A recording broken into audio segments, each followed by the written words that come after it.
এখন থেকে ঘরে বসে সকল নাগরিক সেবা মিলবে এক প্ল্যাটফর্মেই। দেশ জুড়ে সরকারি সেবা সহজ করতে চালু হচ্ছে নাগরিক সেবা।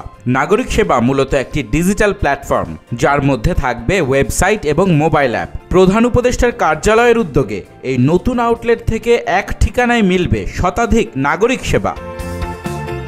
পহেলা মে থেকে সেবাদাতা হিসেবে ব্যক্তি উদ্যোক্তারা www.nagorikseba.gov.bd ওয়েবসাইটে গিয়ে আবেদন করতে পারবেন। একই সাথে ইউনিয়ন ডিজিটাল সেন্টারগুলোকেও এই প্ল্যাটফর্মে অন্তর্ভুক্ত করা হচ্ছে।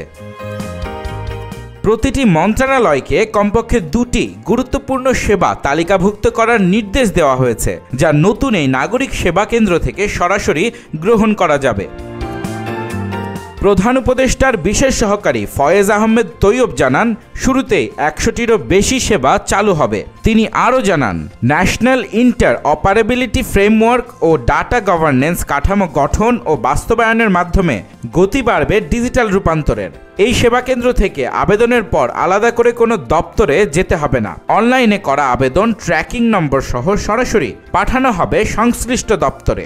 নাগরিক সেবা পোর্টাল ও সুপার অ্যাপের মাধ্যমে মিলবে একক গেটওয়ে, পেমেন্ট ও বিলিং সুবিধা।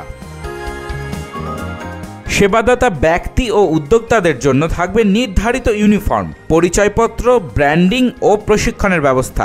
নির্বাচিত উদ্যোক্তারা পাবেন সরকারি সনদ ও সহনীয় সুদে অর্থায়নের সুবিধা।